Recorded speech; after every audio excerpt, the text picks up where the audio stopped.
Je vais vous parler des 7 vertus de l'opale fougère. Vous allez voir que c'est une pierre qui est juste magnifique.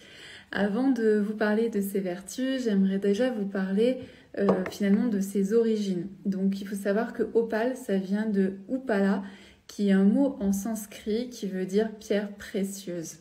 Alors celle que l'on connaît très souvent, l'opale, c'est l'opale qui vient d'Australie, vous savez, la blanche, avec plein de petits grains qui brillent à l'intérieur. Mais en réalité, il y a plein d'autres opales et c'est ce qu'on appelle en fait des opales communes. Et celle-ci en fait partie, on l'appelle aussi dendritique, mais moi je l'appelle opale fougère parce que vous allez voir, en fait, je vous propose en œuf de yoni plein d'opales, plein de types d'opales. Donc, il faut savoir aussi que l'opale, en fait, on en retrouve depuis des millénaires, c'est-à-dire que ça a toujours été utilisé par l'homme, que ce soit de manière ornementale ou pour d'autres aspects, mais en tout cas, c'était souvent une pierre qui était offerte par les hommes aux femmes, donc des hommes puissants qui offraient ça aux plus belles femmes. Et on peut retrouver ça, en fait, dans toute l'histoire. On a toujours eu des bijoux, des ornements en opale et dans tous les types d'opale. Donc aujourd'hui, moi, je vais vous parler plus précisément de celle-ci, l'opale fougère, qui est vraiment magnifique, qui fait partie de mes préférés. Si vous avez l'habitude de me suivre, vous savez que ça fait partie de mes préférés, l'opale fougère. Pour cette raison, vous allez voir d'un point de vue lithothérapie, elle peut vraiment vous apporter beaucoup de bienfaits. La première, c'est elle va vous aider à revenir déjà à vous pour vous ressourcer. Donc elle va vous dire, voilà, elle va vous donner en fait cette énergie de je reviens à moi. C'est pour ça aussi souvent que je dis c'est une pierre aussi qui ressemble à l'hiver.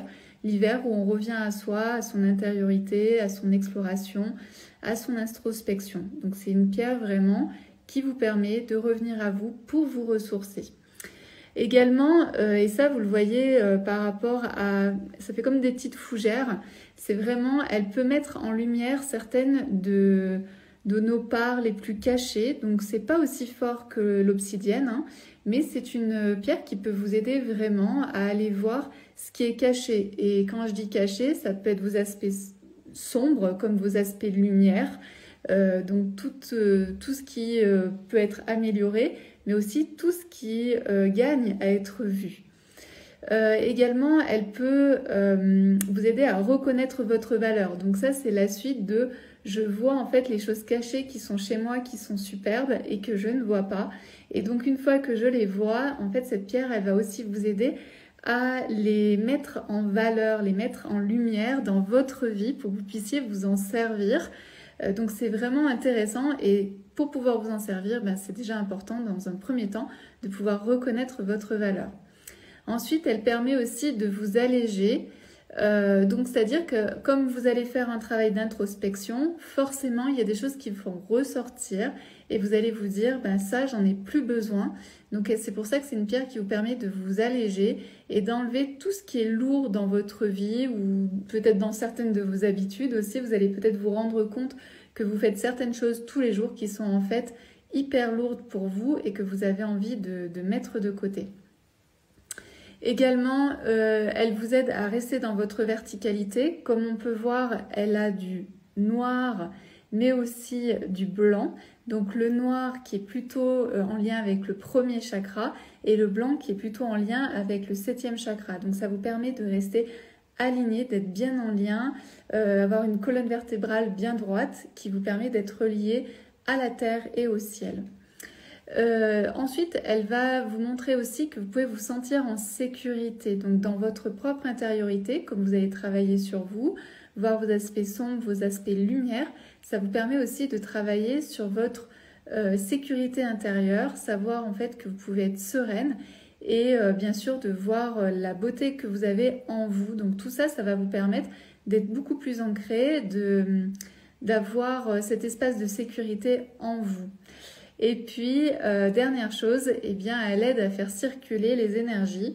C'est un peu ce que je vous disais aussi, c'est-à-dire que comme elle est en lien avec le premier chakra et le 7e chakra, ça permet aussi de faire activer vos énergies entre le ciel et la terre. Et donc, c'est ce qu'on voit vraiment dans cette jolie pierre qui est l'opale fougère. Moi, c'est vraiment une de mes préférées parce que je la trouve très équilibrée. Elle apporte beaucoup d'équilibre, mais aussi d'introspection. Moi, je suis plutôt de nature assez feu. Et donc, cette pierre, elle me permet aussi de ralentir, de revenir à moi, de revenir d'aller voir en fait ce qu'il y a à l'intérieur de moi. Donc voilà, donc c'est pour toutes ces raisons que j'aime beaucoup cette pierre qui travaille aussi au niveau du 3e chakra. Donc vraiment avec d'autres perspectives, d'autres visions de la vie, qu'elles soient subtiles ou matérielles. Voilà, j'espère que toutes ces informations vous aident à mieux comprendre cette œuvre de Yoni en opale fougère qui est, voilà, je trouve très très belle et je vous laisse la découvrir sur le site. Si vous avez aimé cette vidéo, n'hésitez pas à liker, à commenter, à partager. À très vite!